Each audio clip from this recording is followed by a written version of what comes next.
recorded session. So again, questions and answers, you're welcome to submit through the chat. Please submit as we go. And Aria, I'll hand over to you.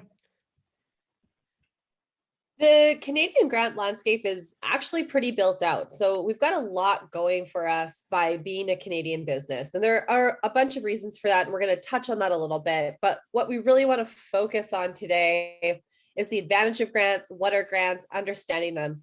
The motivation for Pocketed and for us doing webinars like this is really that we heard from a lot of our friends who own businesses, who run successful businesses. Oh, I don't apply for grants because I don't have time. Oh, I don't apply for grants because there's so much work to find. Oh, I don't apply for grants because they're so competitive. I'm going to put all this time in and I'm not going to get them. And we really want to make sure that everyone leaves here understanding that sometimes those things are true, but they don't need to be. And the Pocketed platform solves a bunch of those problems. And we're going to talk a little bit about why some of those things really just are myths. So like Brianna said, there's 2.9 billion in available funding in Canada. I wouldn't say that you're going to get all of that money, but you'll definitely be able to access money through grants every year, and actually even quite quickly. So grants are non-dilutive funding. So they do not take equity in your business. So unlike raising through a friends and family round, angels, VCs, this is an alternative to those things. It's also an alternative to taking a small business loan or a line of credit for your company. Instead, this is money that is just injected into your company for a specific purpose. So grants are not free money in that you get this money and then you can spend them on whatever you want. It's free money that you have to spend on things that you said you're going to spend them on. And we're going to give you some examples of that in a little bit here.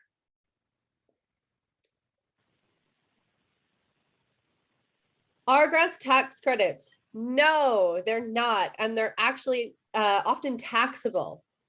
And so especially if you are spending the grant money, for example, on salaries, you will pay salary tax on those salaries and payroll tax. So they are not a tax credit. It's not to be confused with an entitlement like SHRED. So an entitlement is just that you're entitled to it if you are undertaking research and development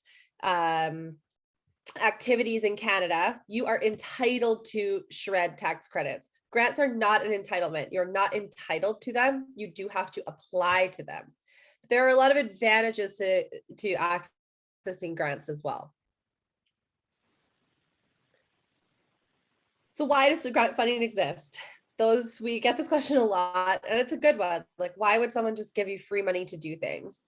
And the answer is it's the government's priority to stimulate economic development. We also have a government who has put a lot of focus on getting youth working, getting youth trained. We're seeing a switch into the knowledge economy. And what that means is that youth need experience. We need to retrain people. And in order to do that, money has to flow. And so this is a way to kickstart companies, to kickstart research projects that wouldn't otherwise get off the ground, like Pocketed itself. So Pocketed was built entirely on grant funding as a way to prove out our concept and the fact that, you know, we wanted to show people you really can build a whole product on grant funding if you're scrappy and if you're applying and if you're looking for these things. And so we're also trying to make sure that our economy as Canadians is built on research and development and that we don't get left behind. And so for all of these reasons, grants exist to help stimulate the economy and help your business grow. There are a few types of grants. If this was a year ago, we would say, look, there's 4 types of grants, but given COVID, there's actually 5. So we have the broad categories here. So it's research and development. So this can be things like the BC Pilots Grant, where it's going to provide funding to you to do research and development, to pilot a project in real life conditions. It could be things like hiring grants. These tend to be, there are exceptions, but in general, these tend to be very quick applications. So if you have a job description and someone in mind, these can be as quick as 15 to 30 minutes. There's also to apply for. So it can be really fast money for your business. There's also training grants. If you have employees within your company and you'd like to train them, increase their skills, there are a lot of grants to help them do that. So definitely, if you're paying full price for training, stop right now. The other one is market expansion. It's in the Canadian government's best interest if businesses grow and expand not only nationally, but internationally. So there are quite a few programs to help you expand your business beyond your provincial or country borders. And then the fifth type of grant, which is really specific to the time in the world that we are, is the COVID-19 recovery grants. These actually look like a whole bunch of different things. There are some that you have to be making a certain amount of revenue to access, and others that is long, like CEWS and CEBA, of course. But there are others that you're eligible for even without this. So IRAP ran a program called IAP, for example. There's also, you'll find in BC, for those of you that are in BC, there's the BC increased employment incentive grant that is supposed to open in the next week or two that you'll be eligible for if you hired people in the last quarter of 2020. There's lots of things happening around COVID-19 that are worth paying attention to right now as well. So how does it work? Generally, the way that it works in Canada is you put in an application. Again, those can range from, for some of the hiring grants, 15 to 30 minutes to get your application in. It's really low touch, low work, all the way up to, it can be months and months of work if you're trying to access, tens of millions of dollars in grant funding. So there is a big spectrum here. Almost every single one of them works in a way where you pay with cash upfront. So you pay for that salary, you pay for that training, you pay for that pilot project, and then you're reimbursed later. So as a rule of thumb, you need to spend money to get grants. And if that's starting to intimidate you, we also have some solutions built around that, because we know that for many companies, it might be great to access $30,000 to pay someone for their work for 6 months, but you might not have $30,000 in cash up front. So there are ways around that, and we're going to touch on that in a little bit. Awesome. Thanks, Aria. So now we'll talk about some of the common myths that we hear about grants. So again, if you have any questions about the grants overview or just what the heck the landscape looks like in Canada, you're welcome to share those in the chat, and we'll be sure to address them when we get to the Q&A. But next, we're going to talk about myths. So things that we hear a lot, but just simply aren't true or are circumstantially not true. So the first myth that we hear a lot is that there are too many strings attached. It's way too hard. The government doesn't want me to get it. They make it really hard for me to win the grant money and get full use out of it. This is simply not true. There are strings attached in that you, of course, are expected to report. The government's not just giving you money and saying, go have fun. They want to see that you're spending the money the way that you committed to spending it.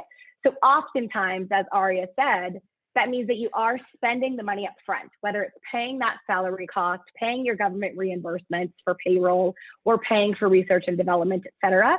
You are often paying those costs up front. So the string there is that you're expected to report back to the government and demonstrate reporting. So for example, it could be a pay stub out of your payroll system. So it usually is fairly low touch. There are absolutely exceptions to this where some of the grants have incredibly robust reporting requirements, but that's one of the key things we hoped to address with Pocketed. So in Pocketed, what you'll see for every single grant is a summary of the eligibility criteria, what you can expect from the application process, and then what's required for reporting. So that as a business, you can make a decision about the return on investment.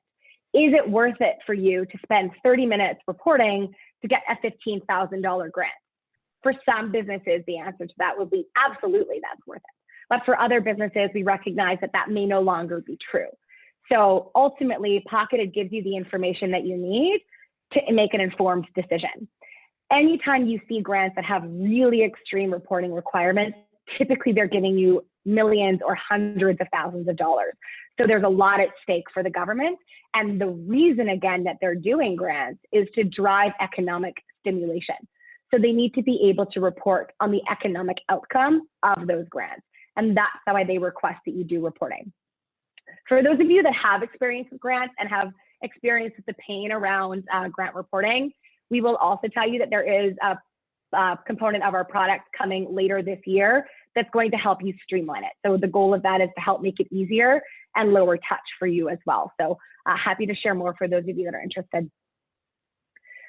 The second myth that we hear a lot is that grants can't be stacked, which means that if you get one grant for hiring, for example, and it covers 50% of an employee's salary, that's all you can get for that employee.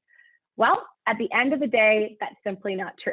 You can often stack federal grants with provincial grants or municipal grants or private grants. So what's really great about that, if you're a small business trying to grow but limited by cash flow, which we can absolutely relate to, that's been our life story, then stacking grants is a great way for you to make sure that you're optimizing on this non-dilutive funding. So stacking can be really confusing. It's something that we're building into the platform and that we will be addressing in Pocketed with a stacking tool that's going to be coming later as well, because ultimately it's incredibly valuable for you as a business to be able to stack grants together to cover as much as possible of your eligible expenses.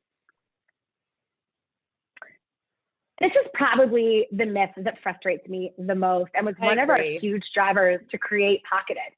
If I'm not in tech, there are no grants for me.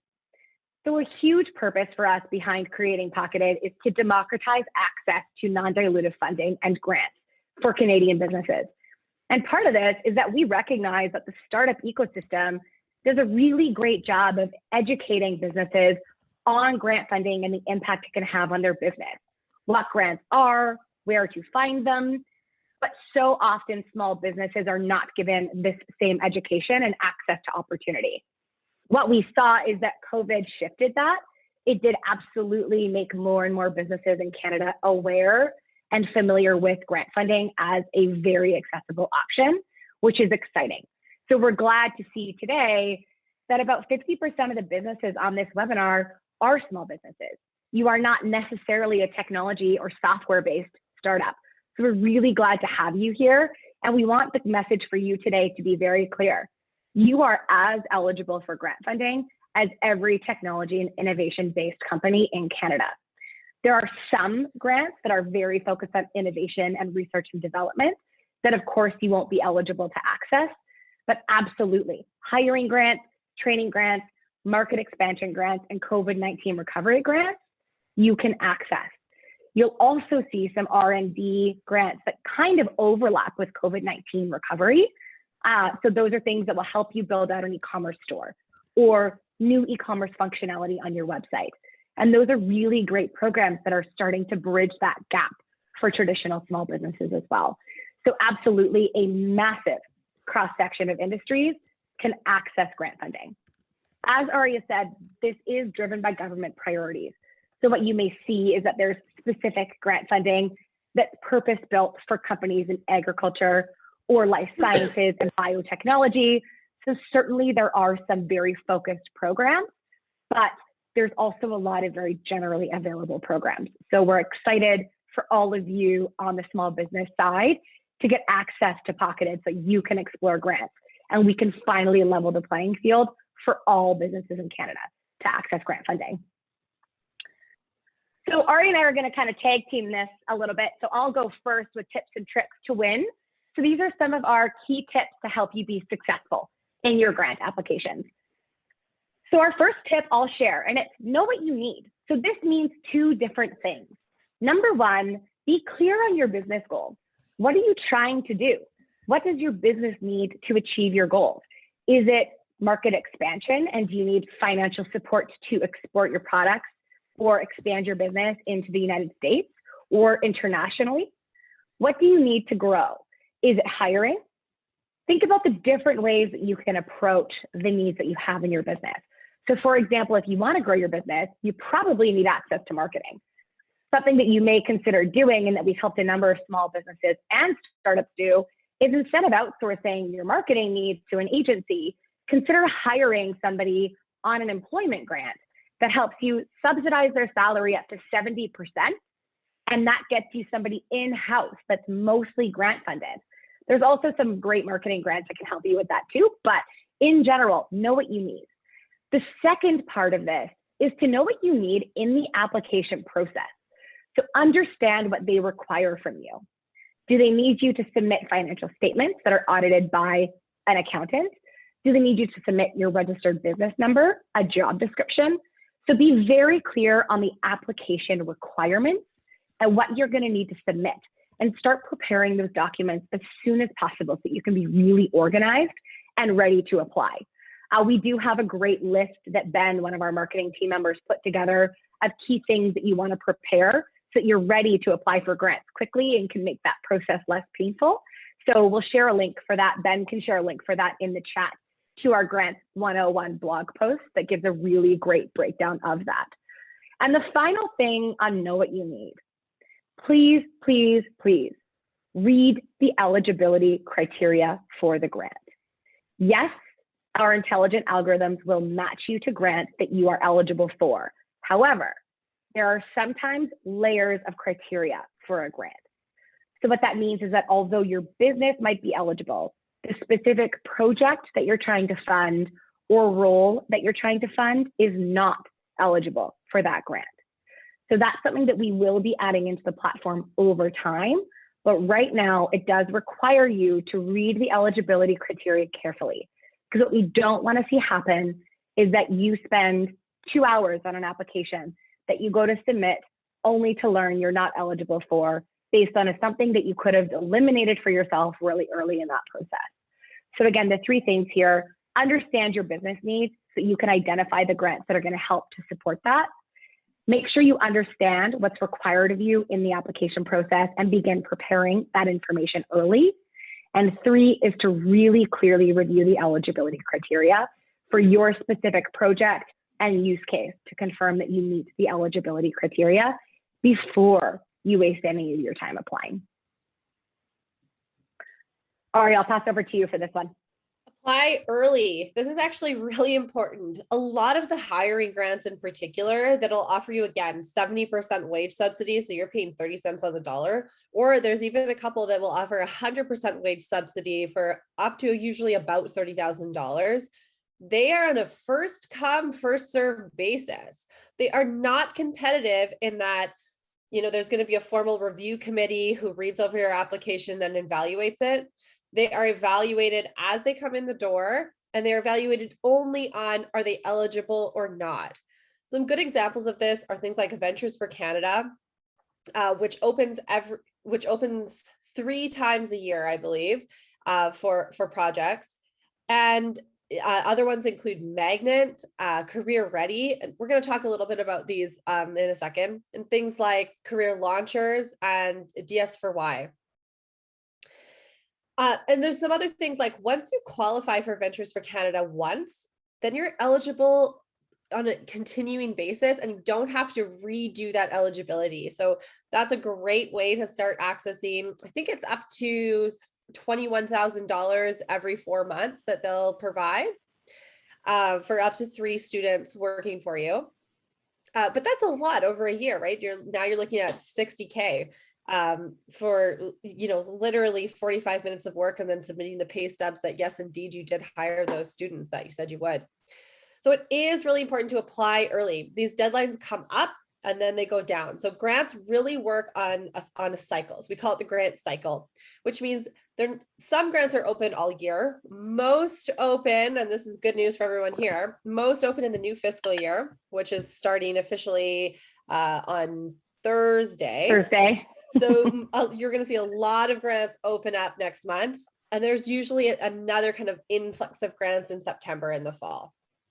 There are grants, again, that open 3 times a year or something like that. But the general premise is you should see a big influx in April and then again, a smaller influx in September. The grants, you want to stay on top of them because, as the next slide is going to show, Brianna, the deadlines matter. And so some of them are first come, first serve. Once that money is allocated, that's it. They close for the year.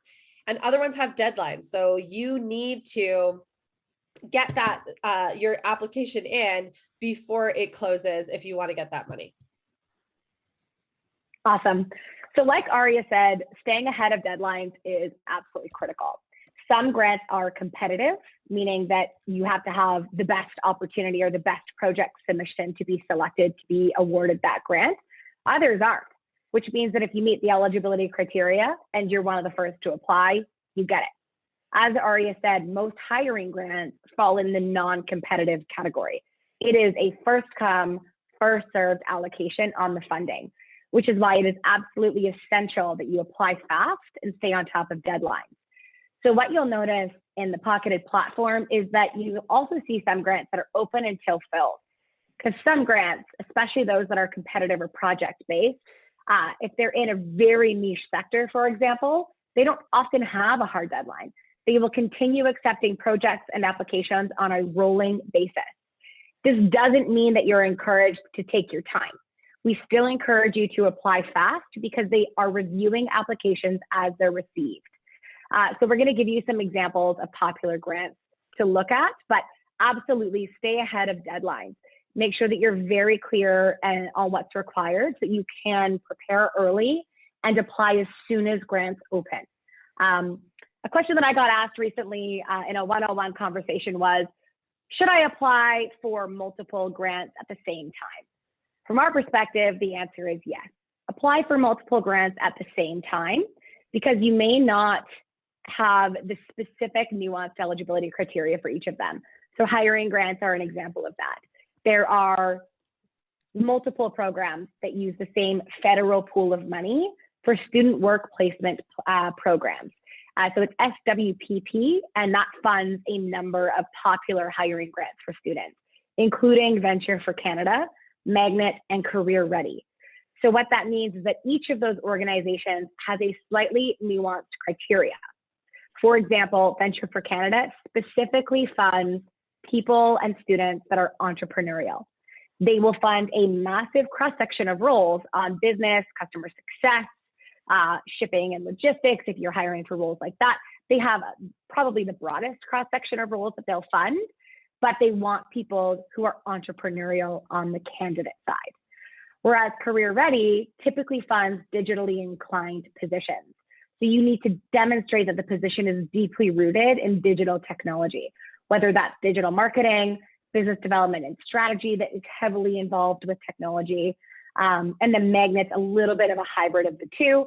They're the ones that kind of fund in between. For them, it's really important that it be work, career skill development is the big thing that they look to fund.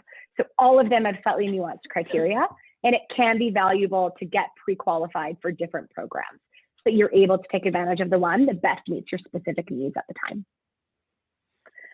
I'm seeing a whole bunch of questions. We will get to your questions. We promise we'll get to them when we get to the Q&A.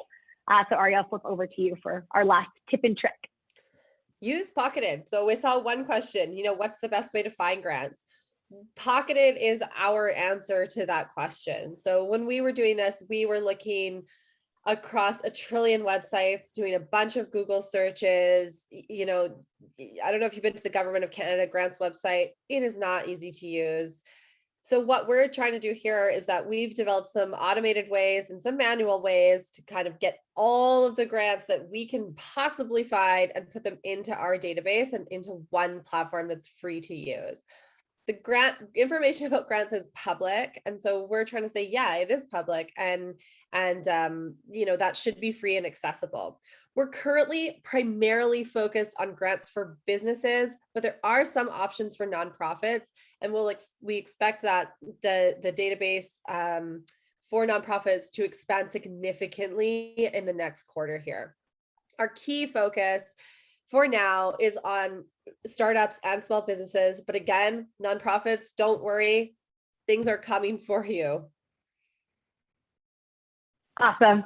So our key right now with Pocketed is we want to help you find grants. So we centralize information about thousands of grants across Canada in one place for you. We also are aiming to help eliminate your process of reviewing thousands of grants yourselves to find what you're eligible for. And that's what our matching engine does based on your specific business profile. So as Arya said, very focused right now on business. Nonprofit is coming, but it's something that we are working up to. While we'd love to do it all, we are realistic about our limitations. So businesses are our current focus. There are still some grants that nonprofits are eligible for, but there's also a ton of other grants that nonprofits are eligible for that we are not capturing and Pocketed at all yet. So definitely stay tuned, more to come on that. So the last thing that we want to cover before we open it up to the Q&A is covering a few of our favorite grants for you. So we call them the hot grants. So we'll go through a bit of an overview. So Arya, I'll tackle the first two and then you can tackle the third one.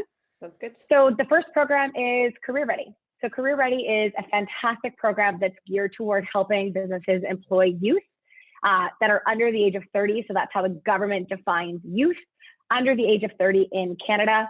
Career Ready students. So Career Ready is students. I was thinking Career Launcher.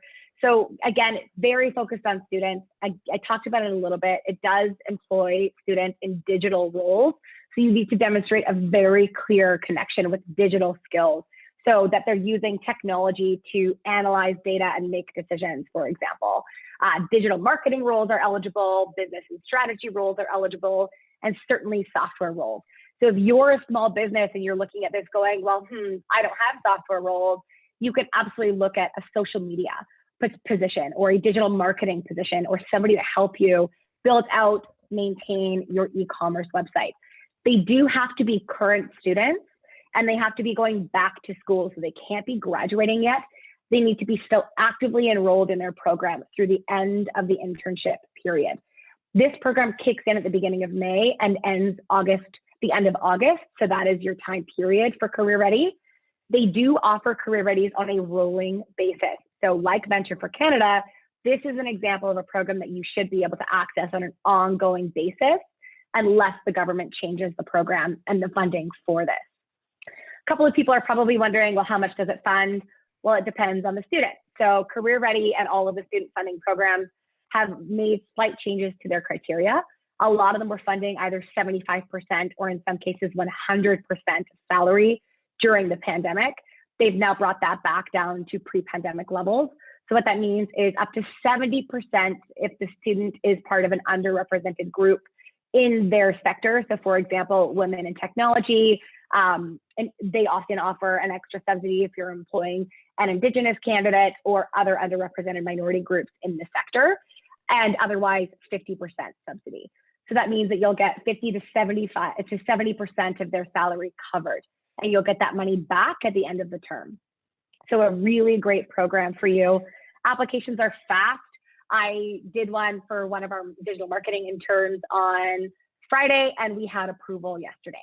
So we had approval within less than 24 hours of business operating hours. So really fast approval. The next one to talk about is the Career Launcher. So this is the one that I started going on about first, and this is not for students. This is for youth, so people who are graduated already. These youth employment programs tend to be restricted to Canadian citizens, refugees, or permanent residents. So you are not able to hire international candidates funded by these grants. Again, you do have to be under the age of 30, which is something that candidates can self-identify on, because obviously that's a protected ground.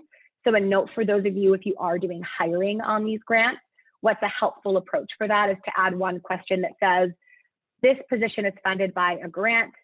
These are the 3 criteria that you are required to meet in order to be eligible.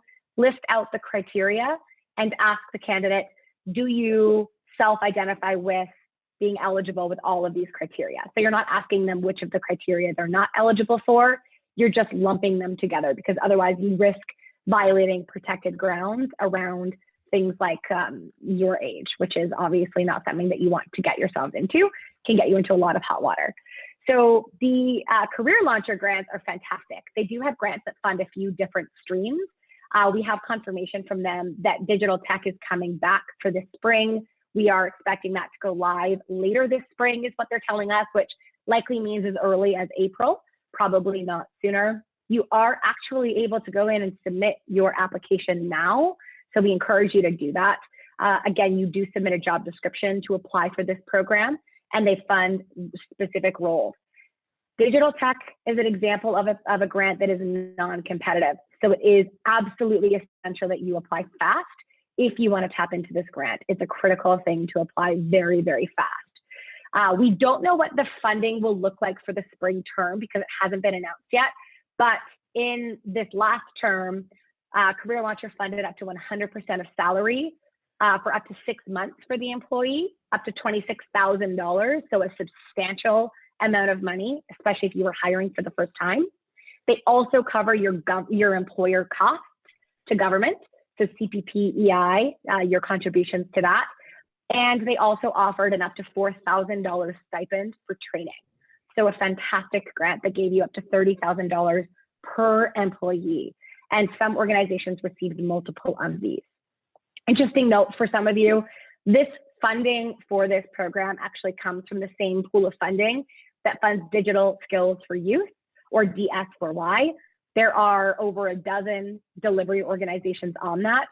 Every single delivery organization has their own unique criteria for what the internship can look like and the requirements of the candidate. So Innovate BC, for example, required that they be a British Columbia resident, whereas Lighthouse Labs would allow you to have multiple grants from them in the same term, and they could be located anywhere in Canada.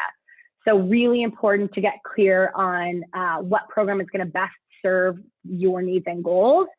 And just because you don't want to get into hot water with any of these organizations, if you're not going to use the grant funding that you've been pre-approved for, let them know that as soon as possible so that somebody else can get that spot, because it does create a wait list of people behind you who all want access to the grant funding to help grow their businesses. So if you are not going to use the funding, please, we ask that you let them know that as soon as possible. Otherwise, you're going to end up on their naughty list and are less likely to get grant funding in the future. Ari, I'll pass over to you. So those are some great hiring grants, and I'm going to talk about one that is for hiring, but really in the R&D space. MyTax actually has a whole portfolio of grants, and they all work in a similar way. And so this one we chose to highlight is for postdocs. So those to hire people who already have a PhD in a subject area. So here's a chance to do some really, really deep research. This also works for graduate students. And MyTax partners with organizations like Innovate BC to do some marketing students as well. So they really do cover a breadth. MyTax works where they will put up usually half the funding. Sometimes, like during COVID, and there's been some other exceptions to this, they'll put up 2/3 of the funding. The way that it works is you partner with a university lab. You can partner with almost any accredited university or college in Canada to do a MyTax grant. And MyTax actually takes care of all of the payroll and paying the students and all sorts of things like that. So they are great to work with in that once you've been approved for a project, you write them a check and then they take care of everything else. And the reporting is pretty minimal. The application here, and so you'll see on our example, we have 3 bars in the upper corner. And that's to kind of give you an idea of how long an application would take to apply for. So we put this at medium. It's not something that's super quick, 15, 30 minutes if you have a job description, but it's also not something that you need a professional grant writer and 6 months of work because you're going for $10 million. It's really in that middle ground. It'll take you maybe 5 to 10 hours to apply. But here's the other thing. You can get your student or postdoc to do a lot of that work. So this is a screenshot of what you would see if you were to click on the MyTax Accelerate Postdoc. So this is exactly what you'd look at on our screen, and it'll go over the eligibility criteria for you, the application and reporting requirements as well. We're really trying to streamline this and not only show you the grants that you're eligible for, but give it all the information to you in one simple view so that you're not clicking through, 77 grant pages in order to get this information, which we already know this is what you need to know. The way that the MyTax research and development grants work are that you identify a lab that you'd like to work with or simply a project. And if you only have a project and you don't know any university labs to do research in that, the MyTax group is actually really great at matching you up. You write the project description. Again, the postdoc or student will do a lot of the heavy lifting for you on that. So if you can define the problem you want to solve, you can work with a postdoc or student to create that application. And so the burden on the business can actually be fairly minimal. Once that's approved, they evaluate it based on 2 criteria. Is it eligible? And is there a research question? And is it doable? So they're not evaluating it on like, oh, is this more exciting on this one? It's really, is it doable? And is there a research question? And if the answer to both of those things is yes, then you get funding. They do it on a rolling basis, so there's no time to do this. It's no time, there's no deadline for this grant. But again, you can apply for, that's the other thing that's really cool about my tax, actually. You can apply for more than one. So it doesn't have to be just 4 months. You can apply for 2 years of funding, or for 8 people to work on this project for 2 years. So they really like to kind of build it, put all of your applications into one to decrease both the application process and the reporting. So you can really stack these things. Awesome.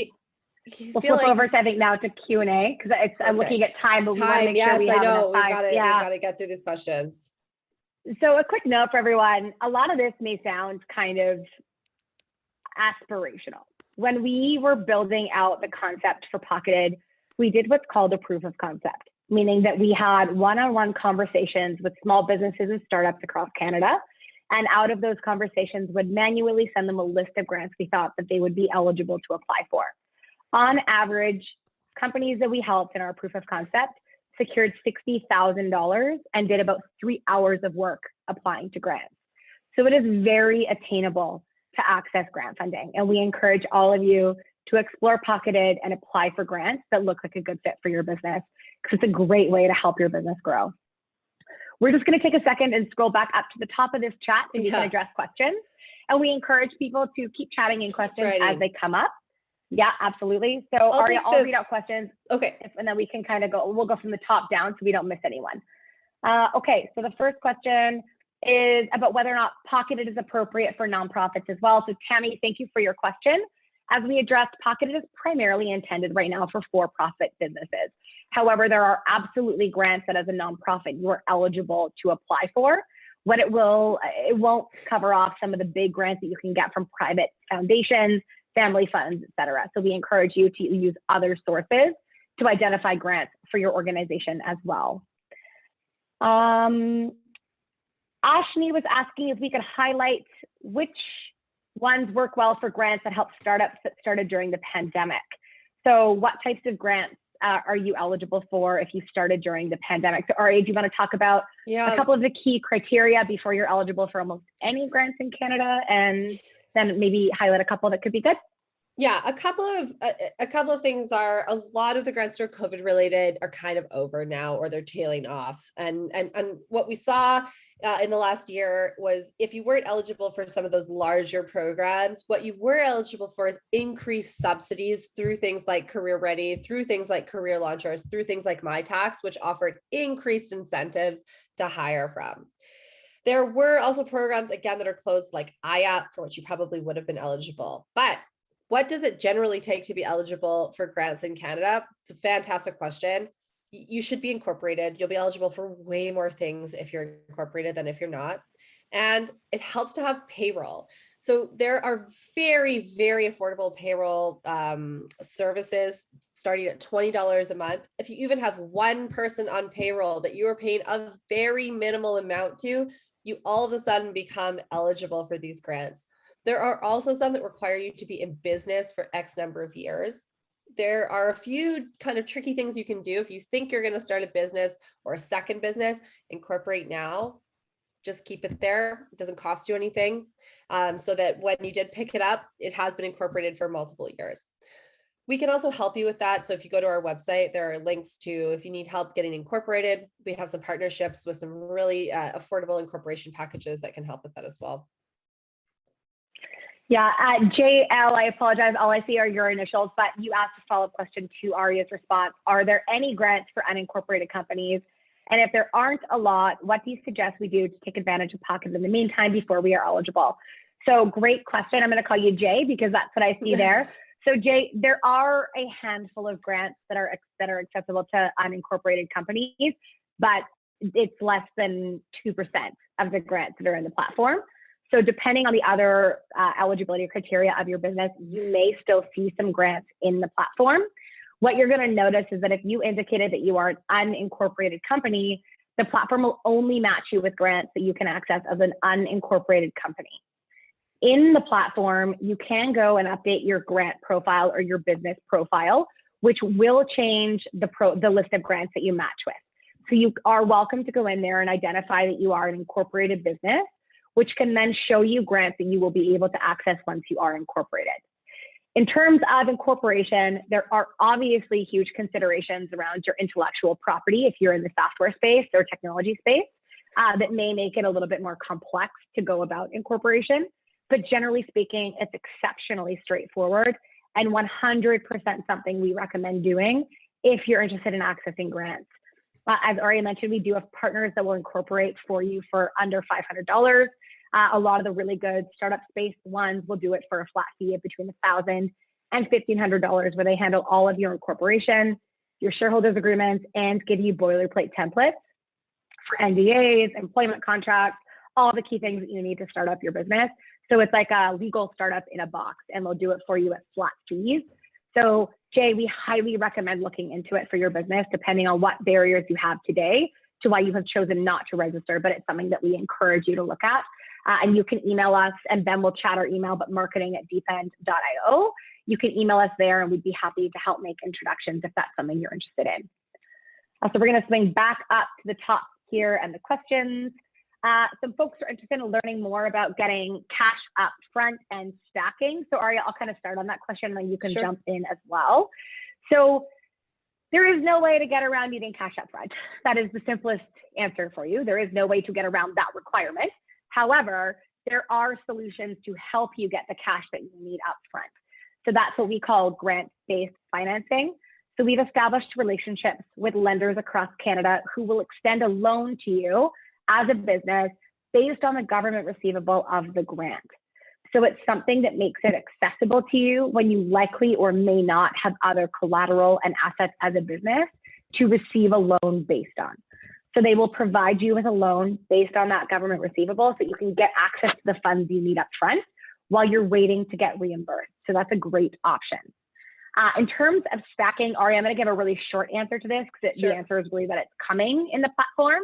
I don't know if you want to give a more robust answer to that. It's going to be something that will really be addressed more in the platform when we roll out that feature later on this year or early in 2022. Do you want to add on that at all? Yeah, the only thing I would add is that if you have any questions, the granting agencies, they actually have to deploy this money. And so some of them do run out of money every year, but there are ones where we saw this actually last week where Digital Skills for Youth actually had some leftover funding after people didn't actually use the money and didn't let them know they weren't going to use it. They had some extras. And so they were emailing everyone and said, look, if you had hired a student last year and you didn't get funding, retroactively apply and we'll reimburse you. So they need to get their money out. And what that means is that they're generally very responsive. So if you send them a quick note that says, hi, can I stack your funding with this funding? They will tell you yes or no, probably within the day. So that's another thing, is don't hesitate to kind of reach out before a stacking tool can just totally take care of that for you. That's a great point. As I already said, their obligation is to get all their funding allocated. So they are not looking for reasons to tell you no in your application. More often than not, they're looking for reasons to tell you yes. So they are glad to answer questions. Most of them are quite helpful. So sometimes if we don't have an answer for you on a very specific question about a program, we'll encourage you to reach out to them, or we'll even reach out to them on your behalf. It's something that we are embedding in the platform down the road, is like an insight section that gives you things that we've learned from conversations with those granting organizations. And FAQs based on the questions you submit. We'll be adding answers to those into the platform so that you can see what your peers are wondering and asking. Because if someone else thought it, you likely wondered the same thing. We probably have wondered the same thing. So that's coming as well on the platform. I just saw a comment, Venture for Canada, their intern subsidy does not work in Ontario. Correct. Ontario is the only province they do not allow their internship subsidy, unfortunately. They offer 2 other programs that are accessible in Ontario, including their fellowship program, but their internship one is not. So again, that's when you would look at other distribution partners on that grant funding. So that's the SWPP funding. So Career Ready is an example of that. And you could also look at Magnet. That's another example. Magnet's based in Ontario, so it's likely that you'd be able to access Magnet at minimum. Scrolling down here. So which hiring grants, Miriam's asking, which hiring grants also cover international students? And the answer to that is very few. One of the exceptions to that is MyTax. MyTax will allow you to employ students that are international students, but it's genuinely one of the few. So they did a MyTax business student internship is a new one they launched in response to COVID. That one does allow you to hire international students. We've hired 2 international students on that program, but once they're done that grant, it's almost impossible to find other grants for them. An interesting note on that is that if you employ someone on a student grant, you can also often still employ that same person once they graduate on a non-student grant. So you're often able to then leapfrog them onto another grant. And some grants, like Career Ready and Venture for Canada, will allow you to fund the same student multiple times through their program, which is awesome from a continuity and longevity standpoint. Emily is asking, for Career Ready, if you hire a student now, can you be reimbursed later? So the answer to that question is it depends. Some of the programs do allow a retroactive submission, others do not. And we haven't figured out a pattern to why they do and don't, but it seems really depends on the program. Based on their access to funding, but it doesn't seem to be a predictable thing. So the answer to that, Emily, is that it depends.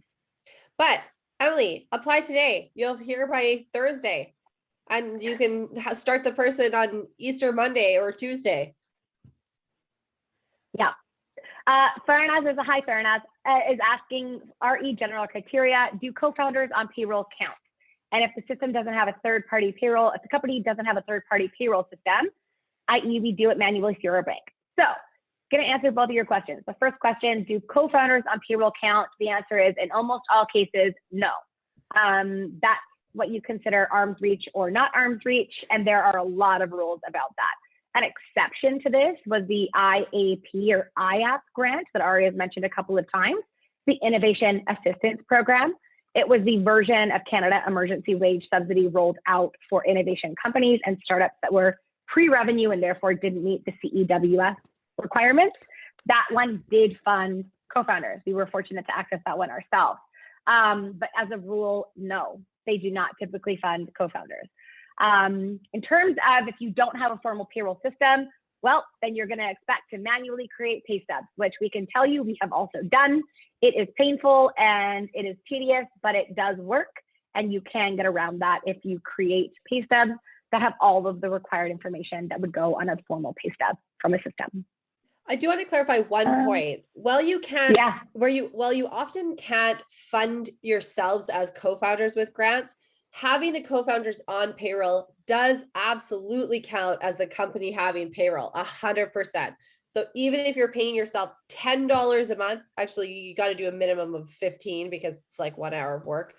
But even if you're paying yourself $15 a month or something for that 1 hour of minimum wage work, that does count as having payroll in the company as long as you're paying payroll tax on it. So there is a distinction between having payroll to qualify for grants, totally counts as co-founders. Using grants to pay co-founders, that's a lot harder. Yeah. There are a couple of programs as well, including SHRED, which is a tax credit. So again, that's an entitlement. That one can subsidize certain co-founders so long as the work they're doing is around innovation. So we don't touch SHRED. We can gladly introduce you to SHRED consultants, but that's a whole other world. And then help you with the SHRED funding, all of that stuff. We can help you, but it's an entitlement, not a grant. We don't handle it. Yeah. And then IRAP as well can help with co-founders, but that's we'll bridge introductions for you to ITAs, which are IRAP representatives, but they have a very robust system of their own. So you don't do IRAP through our platform, and you never will. Okay, I'm just looking, you never will. I'm looking here. Can we talk more about hiring grant writers in general and through Pocketed? Yes, gladly, Ashni. So grant writers could be a phenomenal resource if you are a time-strapped founder and if you have the financial resources for it. Grant writers are an investment. They are a paid service. We at Pocketed are not grant writers, but we can introduce you to our network of pre-vetted, pre-qualified grant writers, and that's something that we facilitate directly through our platform. When you work with a grant writer, you pay them a fee. Some grant writers work on an hourly basis where you pay them an hourly fee to help create your application, submit it on your behalf, and then often do the reporting. Whereas other grant writers take a success fee. A lot of what we see is that the success fee is between 15 and 20% of the grant value. So it can be a great resource if you have the money to do it and you're really tight on time, or you just need to be focused on other things. We typically encourage people to submit your own hiring grants because they're really straightforward. So it's going to take you about an hour and a half. You can use the same content multiple times. So it's really worth learning how to do it yourself. However, if you don't have time, you're time strapped, you want access to an expert, we'll absolutely make that introduction for you. Similarly, there's this whole other world of massive multi-page grant applications. Aria can tell you all about those. She comes from academia and has a lot of experience successfully winning those, but they are a job unto themselves. So in those cases, it often makes sense to make the investment in a grant writer, and they sometimes work on project fees for grants like that, as opposed to success fees or an hourly basis. But again, we'll gladly make intros to our network. And that's something that we can do directly through the platform. On every single grant page, you'll have the option to access a grant writer or finance that grant, which allows you to access grant-based financing. So both of those things are embedded in the platform. Ashley's also asking, as far as they can tell, Pocketed is free for you as a business. What is Pocketed's funding model? Great question, Ashley. So yes, Pocketed is and always will be free to use in its base form. We do have premium tiers that are going to unlock additional features that we're rolling out later this year. So an example of the first one that's coming is a really accessible price point of around $11 a month or $100 for a year. And that will turn on alerts in the system. So you will be notified of new grants that you're matched with, grants that are opening soon, particularly those non-competitive ones, grant deadlines that are approaching, et cetera.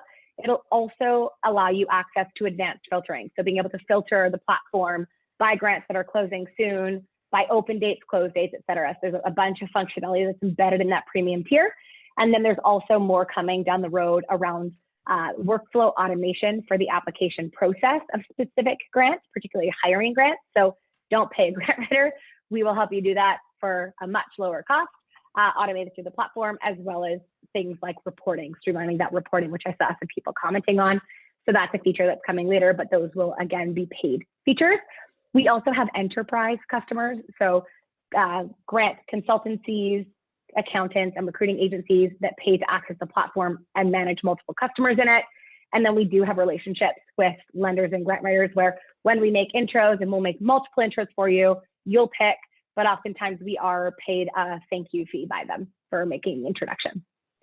I'll point out that we are trying to make it really accessible for the users themselves. So even that $100 a year, if it meant that you got one Ventures for Canada or one magnet, it's paid for itself 700 times over. So because these are based on time, the alerts were something that we got early feedback and that we really believe in, and that could make all the difference between you getting that or not getting that funding. Mm-hmm. So a question by Lorraine Rivera is, are self-employed applicants eligible? So you can access grants, yes, but it depends on what you're trying to access grants to do. Yes. But not to fund yourself, probably. That's your question. Tim is asking, and Aria, you might know the answer to this, I don't offhand, is there an equivalent of the BC grant rebates in other provinces? So I don't know specifically what grant you're referring to, Tim. Aria, do you know which one? I think he's probably, I mentioned the BC increased employment incentive. So we're based in BC, so I'm more personally familiar with the BC grants, but I do know that the other provinces are in our database. And so if you were to make a Pocketed account and set your province, they will pop up if they exist and we know about them. Yeah, absolutely. Looking at these questions, we're coming up on time. We're there now. People asking which grant did we mention that allows you to hire international students? Emily, that grant is MyTax. A whole bunch of their programs will allow for that. So you'll see all of them in the platform. Do we have grants for Quebec too? Yes. Pocketed has grants for all across Canada. We have federal grants and provincial grants into the Maritimes and literally every province and territory within the country. So yes, we do have grants for Quebec too. Looking here quickly. Yep. Create your account here, FAQ. Ben is sharing a bunch of links. So I know that we are at time. For those of you that are interested, we've been asked to share a quick demo of Pocketed. So we'll do a very quick demo. We recognize that we are past time. So again, before we do that demo, we'll say, create your free account if you haven't yet. Use the code GRANT101 to get into our beta. We are already fully subscribed for beta. So what we're looking at tomorrow is who had come in through a referral code. If you came in through a referral code, you are guaranteed access tomorrow. Otherwise, you'll be on our wait list and you'll get access as we open up later this spring. So please create your free account today. We'd love for you to share about Pocketed with other founders that you think could benefit. If you do have further questions, Ben's sharing stuff in the chat, but you can, sorry, Grant with an X 101. Sorry, Ben, I messed that up. And any further questions, inquiries can be sent to marketing@deepend.io. Use the code GRANT101 to get priority access tomorrow. And again, this is who we are, Brianna and Aria, co-founders of Pocketed. Thank you all so much for joining us.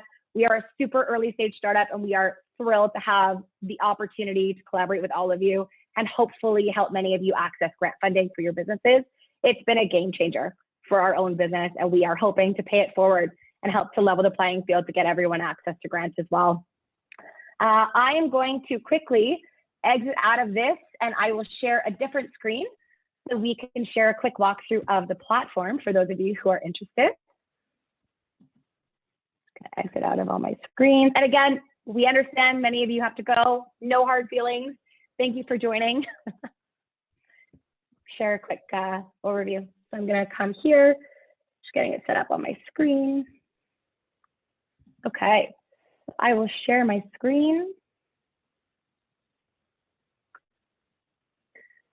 So when you come to log into Pocketed, this is what it looks like. So you'll enter your login information.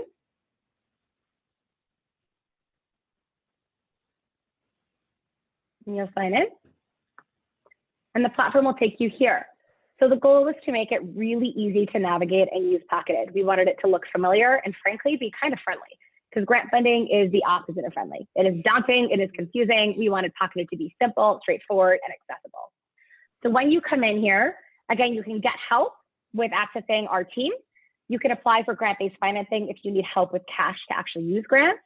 You can access our FAQ, share feedback, and access our blog. And then you can also explore grants, which I'm assuming many of you are wanting to do. So when you click that, it's going to bring you here. You'll see that I match with 74 grants. I actually match with less grants than the average person in Pocketed, which is kind of funny. So the average is 77 grants.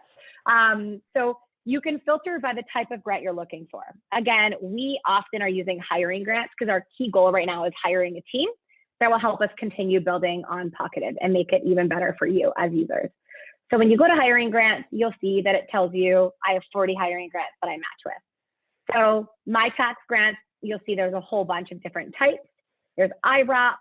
If you're in the trades, there's apprenticeship specific grants, more my tax, career internship program, BC Tech co-op grant, a whole bunch of them. So we'll come over on page 2 and see what we find. What do I want to look at? Let's show you career ready because we talked about that. So when you click on a grant, it gives you an overview of that grant. So again, you saw these screenshots already. We showed them to you directly in our presentation, but it will tell you what you can expect from the application process. This is actually, I just did this for the first time and I can tell you that it took me less than an hour start to finish. So it was a really fast grant to apply for. You can see a key overview of the grant. If you come down and look at eligibility criteria, we told you there are layers to eligibility. So it shows you company requirements, eligible candidates, so candidate requirements, and the role requirements. It breaks down all of them for you. It also tells you what it takes to apply successfully for the grant, so what the application process looks like. And if it's available, it'll tell you about reporting. This one is, the reporting is done directly through their portal. And what I can tell you is that it requires you to submit a first pay stub, a final pay stub, and an employment agreement, and what they call a learning plan. So it's 4 things that you have to submit to complete this grant and get reimbursed by it. So if you come back up here, I like this grant, so I'm going to save it. It'll now show up on my saved grants list, which I'll show you in a sec. I can also click here and it'll take me directly where I need to go to actually apply for the grant. I'm sorry, my computer is moving in slow motion because it's overwhelmed by the amount of things I'm doing. So it'll take you directly here where you need to apply for the grant, right there. So very, very straightforward. And you'll see they're already accepting applications for summer 2021. What you will notice is that they do not have an end date. The reason for that is that they will accept applications until they are fully allocated. So what that means is that you need to apply fast. You do need to have a student in order to apply. So you need to have already hired in order to apply. So my pro tip for you, if you're like me and hire, but need to make sure you have grant funding to be able to actually fulfill that employment obligation, tell the student that their employment is contingent upon successfully securing the grant funding. So you can buy yourself a little bit of breathing room in case you need to withdraw the offer of employment because you don't get funding. So that's an important note for you. Come back here to the platform and again, let's check out our saved grants. My computer is moving so slowly right now. I apologize, everybody. We'll come back to that. So the grant profile is what we talked about, where you can change your company status. Right here is whether you're incorporated or not incorporated. That's an important one for you. If you are not incorporated, then you want to see what you could access if you were incorporated, then you can come back here and change this. You just edit it. You can edit the fields. So it allows you to access it. Come back here, pop into saved grants. See what it does. All grants. And it's not going to load. So I apologize, everybody. My computer is not loving the amount of things I'm doing on it at the moment. So that's a quick overview of the platform itself. Again, we encourage all of you to create your free account if you haven't yet. And we look forward to hearing from all of you as you use it to find and then win grants. Again, if you have any questions, please reach out. We're available by email and also offer support directly through the platform. Have a good afternoon, everybody. Thank you.